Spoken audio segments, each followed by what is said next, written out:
Hello viewers, welcome to wrestle Bangla BD. প্রথমেই Roman রেন্সের বিষয়ে কথা বলবো। আর রোমান রেন্স ভার্সেস ব্রনসন রিডের ম্যাচ প্ল্যান করা হচ্ছে রোমান রেন্সের এই ওয়ার্ল্ড টাইটেল রানের মধ্যে। আপনারা যেটা শুনতেছেন অ্যাবসলিউটলি সঠিকই শুনেছেন।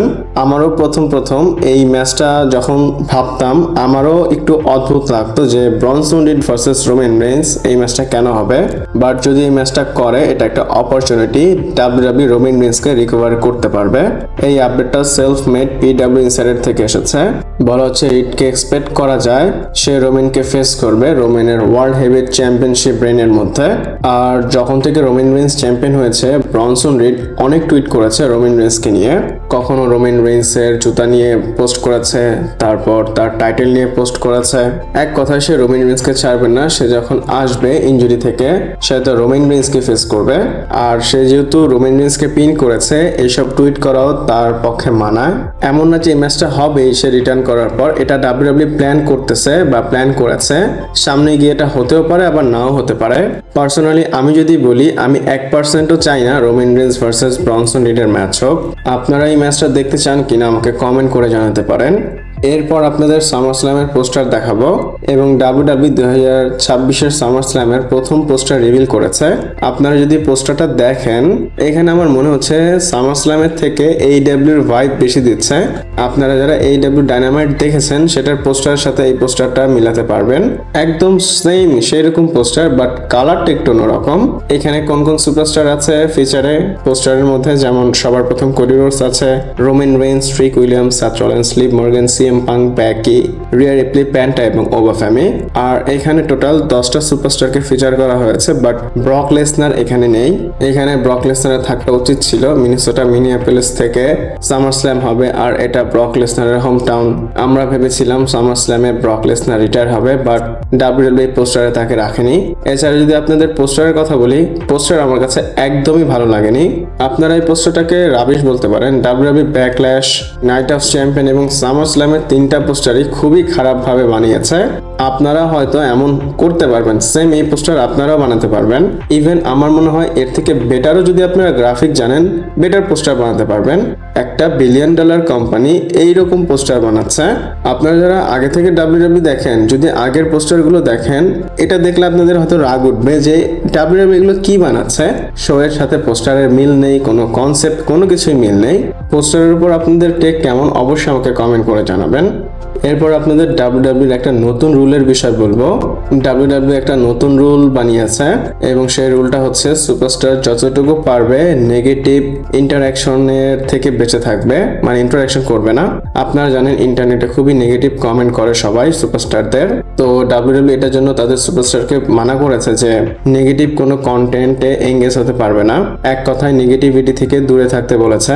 আর নেগেটিভিটি থেকে যদি দূরে থাকে তাহলে পিআর খুবই ভালো আসবে, আর ইনভলভ যদি বেশি হয় তাহলে পিআর একদম লো আসবে। ডাব্লিউডাব্লিউ তাদের কোম্পানি সেভ করার জন্য, তাদের ইনকাম ভালো রাখার জন্য এই কথাটা বা এই রুলটা তৈরি করেছে। এরপর কথা বলবো র্যান্ডি অর্টন এবং কোডি রোডসের বিষয়। আপনারা জানেন এদের ফিউড হয়েছিল এবং এদের ফিউডটা আনফিনিশ আছে। তো তাদের ফিউড নিয়ে একটা মেজর প্রবলেম সামনে এসেছে, আর ডাব্লিউডাব্লিউ এই প্রবলেম নিয়ে খুবই আনসার্টেন আছে। এই ফিউড নিয়ে ডাব্লিউডাব্লিউ ব্যাকস্টেজ একটা মেজর ডিভাইড হচ্ছে। ডাব্লিউডাব্লিউর মধ্যে একটা টিম চাচ্ছে পাঙ্ক এবং কোডির ম্যাচটা করাতে, মানে এখন বলতে ফিউডটা তৈরি করে তারা সামার স্ল্যামে শেষ করবে। আবার অনেকে মনে করতেছে যে এটা এর পরের বছরের জন্য সেভ করা যায়। পার্সোনালি আমিও কোডি ভার্সেস CM পাঙ্কের ম্যাচটা এর পরের বছর দেখতে চাই, বাট ডাব্লিউডাব্লিউর মধ্যে একটা টিম চাচ্ছে এখনই করাতে। আর যারা চাচ্ছে যে এখন হোক তারা জানে, আর আপনাদের জানা উচিত, র্যান্ডি অর্টন ক্লিয়ার না, সে ইনজুরিতে পড়েছে, তার ব্যাক ইনজুরি আবার দেখা দিয়েছে। তো তারা জানে র্যান্ডি অর্টন ক্লিয়ার না, তো এর জন্য র্যান্ডিকে বাদ দিয়ে তারা যাচ্ছে CM পাঙ্ক এবং কোডি রোডসের ফিউডটা আগিয়ে নিতে। যদি র্যান্ডি অর্টন অ্যাকচুয়ালি ইনজুরির মধ্যে পড়ে থাকে, মানে গুরুতর ইনজুরিতে পড়ে থাকে, তাহলে তো কোডির সাথে তার আর ফিউডটা কন্টিনিউ হবে না। আর কন্টিনিউ না হলে র্যান্ডি অর্টনকে আপনারা টিভিতে দেখতে পারবেন না। এই ফিউডটা এখনো পেন্ডিং এ আছে। একদিক দিয়ে কোডি এবং CM পাঙ্কের ফিউডটা করাবে, ওই দিক দিয়ে র্যান্ডি এবং কোডির ফিউডটাও আটকে আছে। যদি আমরা জানতে পারি র্যান্ডি অর্টন কবে আসবে বা একবার সে চলে আসে, তাহলে আমরা বুঝতে পারবো এদের ফিউডটা শেষ হবে কিনা, অথবা কোডি CM পাঙ্কের ফিউড কবে শুরু হবে। একটা কথা বলি, যদি র্যান্ডি অর্টন আসলেই গুরুতর ইনজুরিতে পড়ে, এই ফিউড আর কন্টিনিউ হবে না। এরপর আপনাদের নিউ ডের বিষয়ে কথা বলবো। কালকে বলেছিলাম নিউ ডেকে ডাব্লিউডাব্লিউ রিলিজ করেছে, শুধু নিউ ডে না, টাঙ্গালা এবং জেসি মেটিওকে রিলিজ করেছে। টোটাল 4টা সুপারস্টারকে তারা রিলিজ করেছে এবং আপনাদের এটা বলেছিলাম মিউচুয়ালি নিউ ডেকে শুধু রিলিজ করেছে আর বাকিগুলোকে না জানিয়ে রিলিজ করে দিয়েছে। তো এটার পিছনে অ্যাকচুয়াল রিজন কি সেটা সামনে এসেছে, সেটা আপনাদের বলি। প্রথমত তারা এর আগের বছর একটা ডিল সাইন করেছে এবং ডিলটা 7 ফিগার ডিল ছিল, মানে $1 মিলিয়ন ডিল।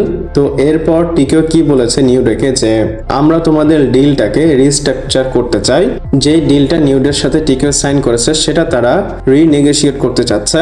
দেখেন একটা কন্ট্রাক্ট তারা সাইন করেছে, সেটা তারা এডিট করতে চাচ্ছে এবং এডিট করে হয়তো টাকা পয়সা কমাতে চাচ্ছে। টিকেও এই কাজটা নিজেদের বেনিফিটের জন্যই করতে চেয়েছিল আর নিউ ডে এই জিনিসটাকে এগ্রি করেনি, এর জন্য তাদেরকে রিলিজ করে দিয়েছে। আর আমার কাছে খুবই অদ্ভুত লাগে, আপনারা একটা ডিল সাইন করেছেন, মানে একটা কন্ট্রাক্ট সাইন করেছেন, এর বাইরে তারা কিছু করতে পারবে না। যেই কয় বছরের কন্ট্রাক্ট সাইন করেছেন সেই কয় বছরই থাকতে হবে। মাঝখান দিয়ে কেন এইসব কাটাছিড়া, মডিফাই, রিনেগোশিয়েট এগুলো করতে হবে? একটা ডিল সাইন করা মানে গ্যারান্টি হয়েছে যে 3 বছর, 4 বছর, 1 বছর, যেই কয় বছরই হোক আমরা কিছু করব না। হুটহাট বলা এটা খুবই আনপ্রফেশনাল। এত বড় একটা কোম্পানি কয়েকটা টাকার জন্য অবশ্যই টিকেও টাকা কমাবে, এর জন্য এই কাজটা করতে চেয়েছিল। এটা নিউডের সাথে বনেনি, এর জন্য তারা রিলিজ করে দিয়েছে। টিকেও শুধু টাকাটাই চেনে, তাদের প্রফিটটাই দেখে। কি আর বলবো, আপনাদের কিছু বলার থাকলে কমেন্ট করে জানাতে পারেন। এরপর রোমান রিন্সের বিষয়ে কথা বলবো। আর রোমান রিন্সকে নিয়ে মাস্টার প্ল্যান কি সেটার বিষয়ে একটা আপডেট এসেছে। আর এই মাস্টার প্ল্যান ডাব্লিউডাব্লিউ করেনি, এটা নিজেই রোমান রিন্স করেছে। আপনাদের আমি বলেছিলাম রোমান রিন্সকে অ্যাডভার্টাইজ করা হয়েছে, একদম নাইট অফ চ্যাম্পিয়ন পর্যন্ত সে অ্যাপিয়ার হবে, একটা শো মিস করবে না। তো রোমান রিন্স নিজেই কমিট করেছে ডাব্লিউডাব্লিউ কে। আর কমিটটা কি, সামার পর্যন্ত সে তার নিজের বুক নিজেই করবে। এমন না যে বুকিং নিজে করবে মানে পুরোটাই নিজে করবে। রোমান রিন্স তার স্টোরি লাইনের জন্য বেস্ট যে আইডিয়া সেগুলো দিতে থাকবে।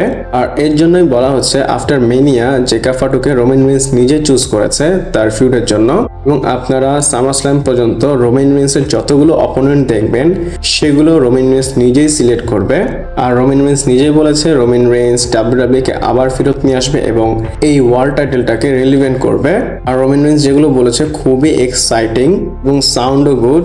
যদি আপনারা এর মধ্যে চিলাফাটু ডেবিও দেখেন অথবা জেকাফাটু রোমান রিন্সের যে ব্লাড লাইন ফ্যাকশন সেখানে জয়েন করে, তাহলে আপনারা বুঝে নেবেন এগুলো সবকিছু রোমান রিন্সের কল।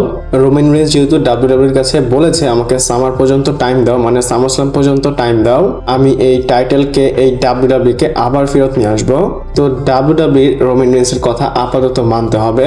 আমার কাছে মনে হয় রোমান রিন্স যেটা বলতেছে সেটা করে দেখাতে পারবে। বাট একবার যদি রোমান রিন্স ফেল হয়ে যায় তাহলে কিন্তু ডাব্লিউডাব্লিউর মধ্যে ট্রিপল এইচ নিজের মতো রোমান রিন্সকে নাকে দড়ি দিয়ে ঘোরাবে, মানে যেভাবে ইচ্ছা সেভাবে বুকিং করবে। আর এগুলো করলে পরে গিয়ে কি হবে সেটা আমরা সবাই দেখতে পারবো। বাট আমি বিলিভ করি রোমান রিন্স যেগুলো করবে সেগুলো ওয়ার্ক করবে ডাব্লিউডাব্লিউর মধ্যে। ইভেন আমার এটাও ভালো লেগেছে রোমান রিন্সের সামনে জেকা ফাটু এসেছে আর এটা রোমান রিন্স পিক করেছে, এটা শুনে আরো বেশি ভালো লেগেছে। রোমান রিন্স কিছু করুক বা ফেল করুক, ব্লাড লাইনের যে সিনেমা সেটা ভালো মতো দেখাতে পারবে আমাদের। রোমান রিন্স যে নিজের বুকিং নিজেই করবে এটার উপর আপনাদের কেমন টেক আমাকে কমেন্ট করে জানাতে পারেন। ভিডিওটা এ পর্যন্তই ছিল। ভালো লাগলে লাইক, কমেন্ট, শেয়ার, সাবস্ক্রাইব করে পাশে থাকবেন। পরবর্তী ভিডিওতে আবার দেখা হচ্ছে।